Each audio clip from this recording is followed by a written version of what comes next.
Hello everyone. Thanks for tuning in and watching this webinar on running an area playoffs in TennisLink.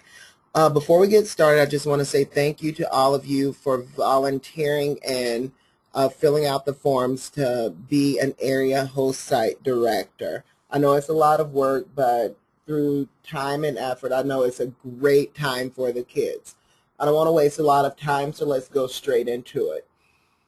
The first thing we're going to talk about is, before we even get into TennisLink, I want to show you exactly what you guys will be getting from us, the spreadsheets that we get. These are some examples that we sent out to area host sites last year. We have a tab for all of the teams that will be at your area playoffs.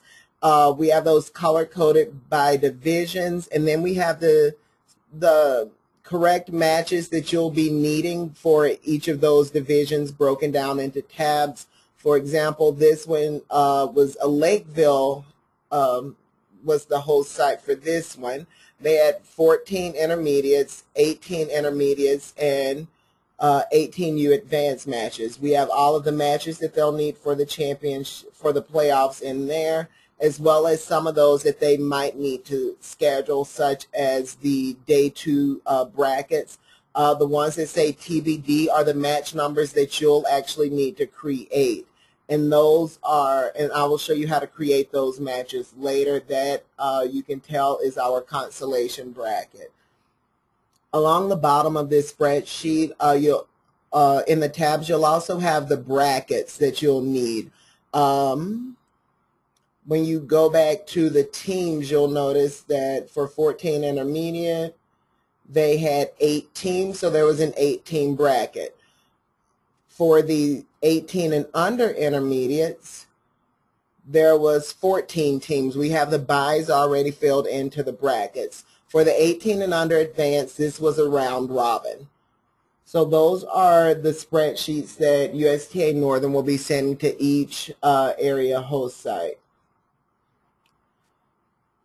So once we get into TennisLink, let's go ahead. I'm going to show you guys how to log in just as a refresher.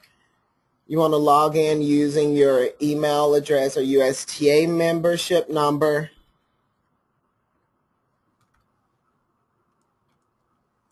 Hopefully you remember your password.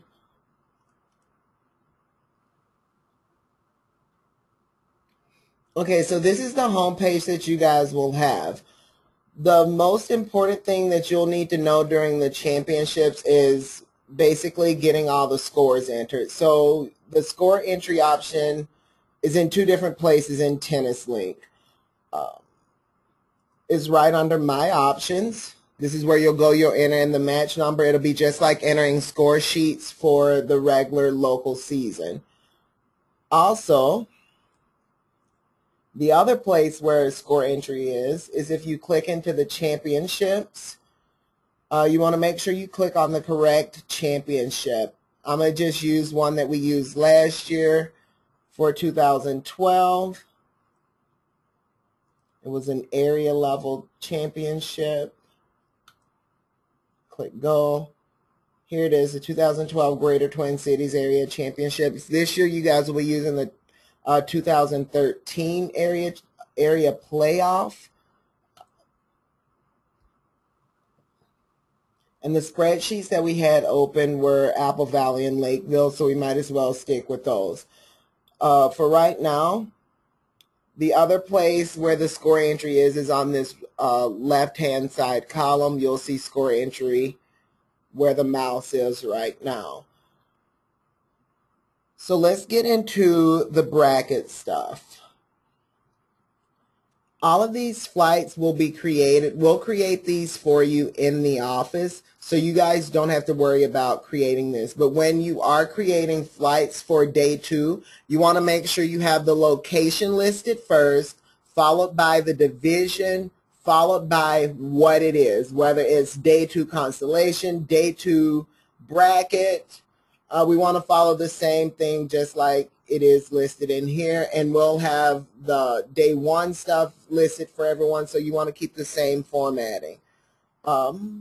let's actually go into how to create flights.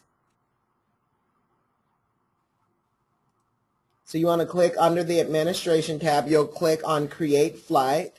We're going to call this one Lakeville 14U Intermediate Day 2 Bracket. And this is just a test. And you want to go down and you want to select the division. This was 14 and under intermediate. Let's go ahead and click Save. All right, so when we click back out into our championship, here's the flight that I had created, Lakeville 14U Intermediate Day 2 Bracket Test. So you'll just click on your bracket, you'll click into the flight, excuse me, and this is what the flight page will look like. If you notice there's no teams in here, you actually have to advance teams into the bracket play. So for day 2 into the first round bracket, everyone will advance into the bracket. However, you need to know the order in which these teams are seated and how they fall into this bracket that we have right here for people. This is their 14 intermediate bracket.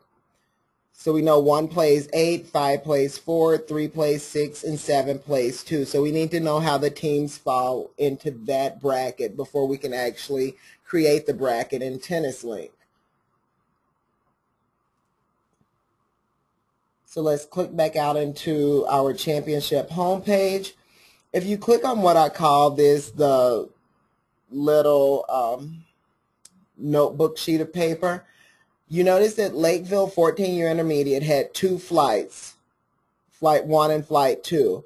After all the scores have been entered, you can click on this little stats and standings or notebook sheet of paper, and it will actually have a breakdown for you. It tells you the team name, the team number, the total number of games won, which in even flights, meaning if you have 12 teams and you have 3 flights of 4, all you have to do is look at total games won. When you have uneven flights, maybe you have 7 teams in at your area site, so you would have to actually look at the other column of winning percentage. But for right now, for Lakeville 14U Intermediate, all of the flights were even, so we could just have total number of games won. And right here we can see that Wayzata Country Club won this flight with 119 games. Northfield Roddick had 105. Lakeville North White Panthers had 67. And Northfield Djokovic had 49. So we want to close out of that. And then we want to click into Flight 2. We want to see what the totals were in that flight. Northfield Murray had 106, Mankato Hearts had 105, Wayzata Country Club Blue had 68, and the Irish Green had 56. Okay, close back out of that. So now that we know the places and finishes of these teams, we can actually go back into the flight that we created for our Day 2 bracket, and we want to advance teams in. We know that there's 8 teams and they all advance. So what you want to do is you don't want to search from the programs. You actually want to click on the championships and make sure you're searching that way. This was Greater Twin Cities, and this was Lakeville 14U Intermediate, Flight 1. So then what you want to do is you want to add these teams to the list. And TennisLink will ask you every time. It'll pop up with something. Your request has been submitted successfully. Just keep clicking OK. We want to make sure we have 4 teams added out of this flight. And there they are. Also, we want to add the teams to this bracket out of Flight 2. Our Irish Green, Country Club Blue, Mankato Hearts, and Northfield Murray. So when we get finished adding teams, we should have 8 teams in our team list. From there, you want to click back into your flight. Okay, so we have all of our teams from our 14U intermediate. We're ready to put them into a bracket. So before we even do this, we want to go back into our spreadsheet and make sure we have our teams in the correct place. So we look at this and who won the overall flight, who gets the 1 seed. How we do that is you compare flight to flight. So the first place winner out of flight 1 and the first place winner out of flight 2 are assured your top 2 seeds. In that case, Wayzata Country Club had 119, so they would be your top seed. The Northville Murray had 106. They would be your second seed. So then you look at, okay, who won second place in each flight. And then they would be your 3 and 4. Third place in each flight would be 5 and 6. And then the fourth place teams in each flight would be your 7 and 8 seeds. If there's someone who had played, let's say your 3 and your 6 seed had already played, you don't want to punish the 3 seed. And I don't call it punishing anyone. But since they've already played in pool play previously, you want to try switching the 6 and 7 seed.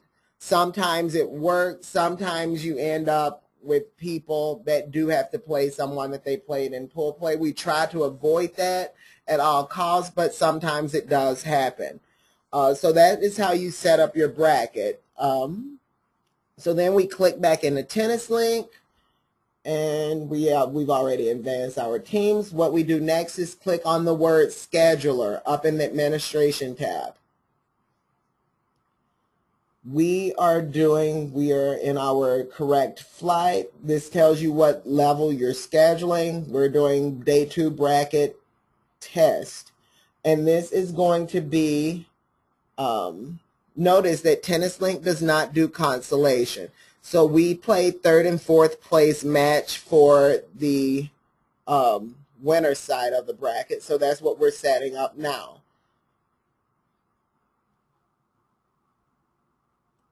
You have to click this Save Settings buttons to get to the button that you actually need in order to generate your schedule.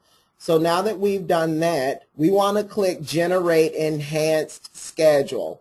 What this does, it allows you to actually place the teams. So you know you can place the 1 seed goes on top, followed by the 8th seed, which was Djokovic.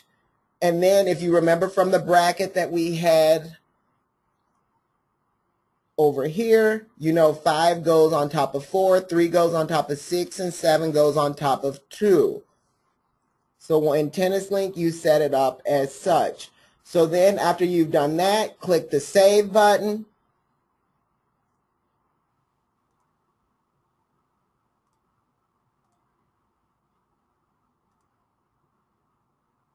I just reset the teams so I didn't have time to go through and actually place them all.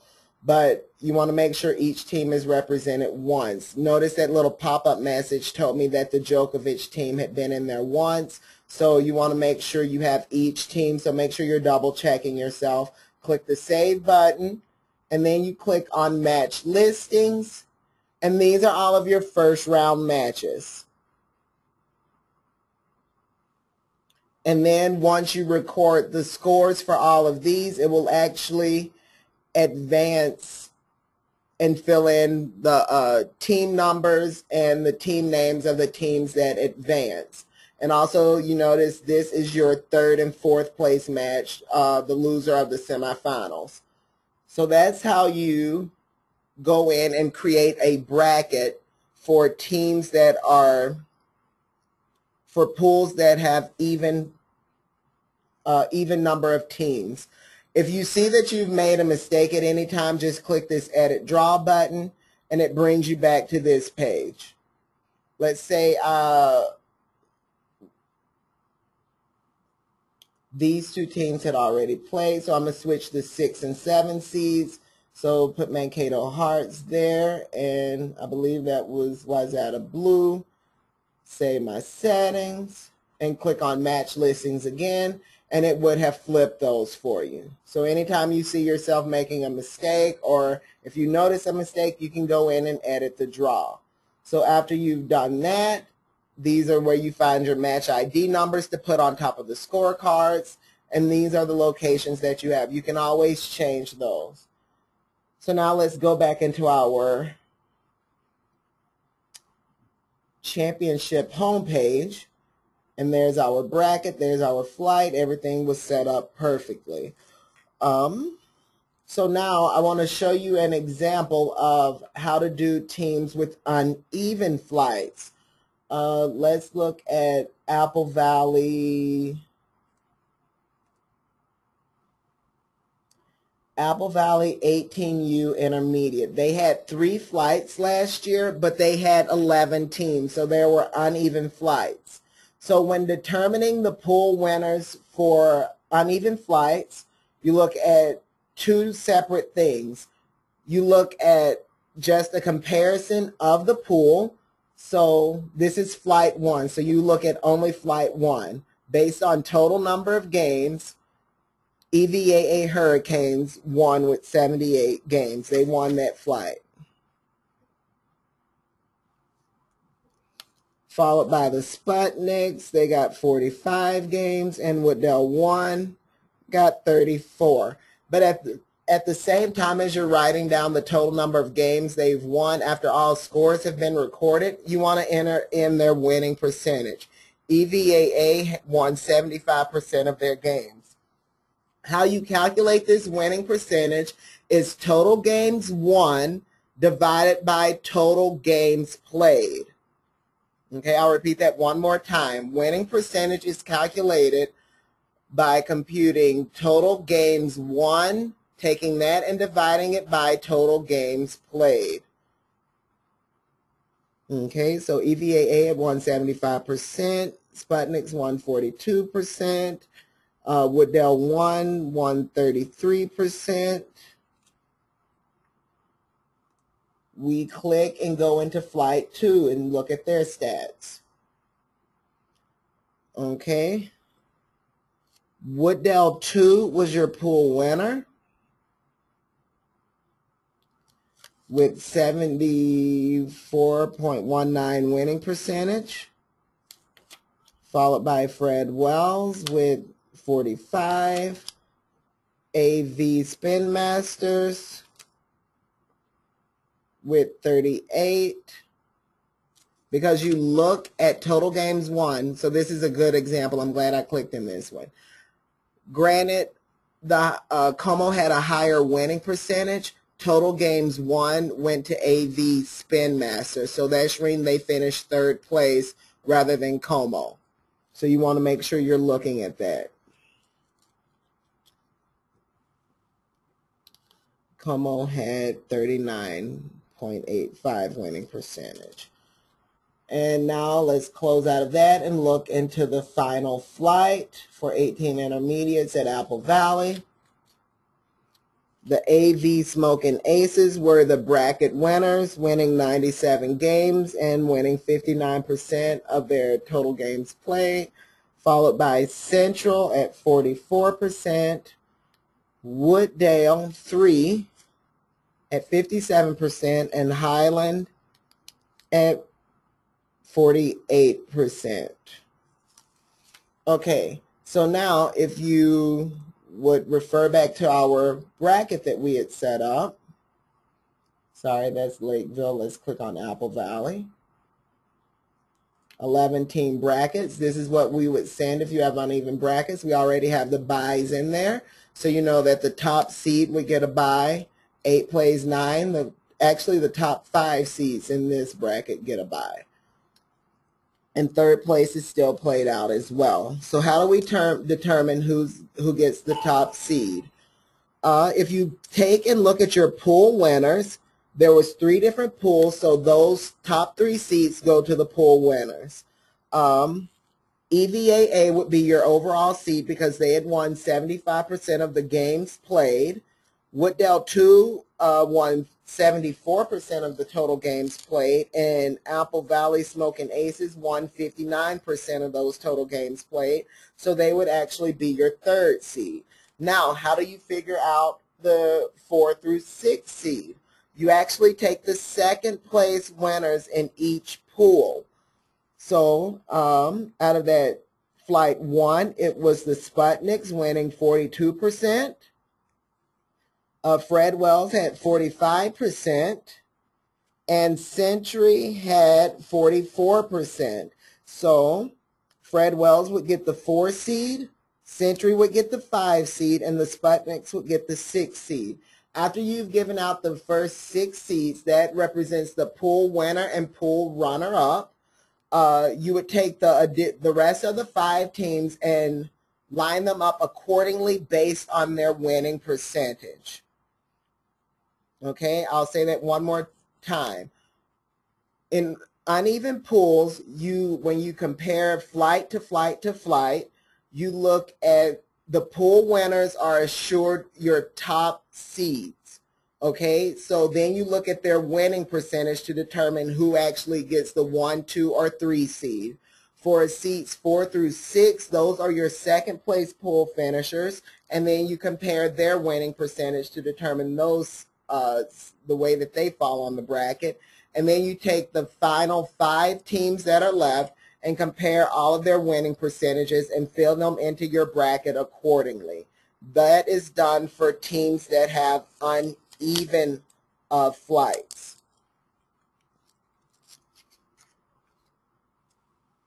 Okay, the last thing you want to do, let's go back into TennisLink now.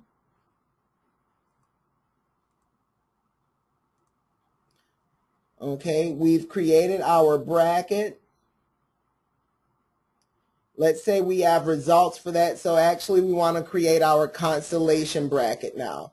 So what we want to do is we want to create our Lakeville 14 Intermediate Day 2 Constellation, and we'll name this test as well. It's the 14 and under division, and if you know the site facility that you're playing at, you can select that right here, and all matches will be scheduled there. So then you click Save. And just like when we were creating the bracket, you have to advance teams in.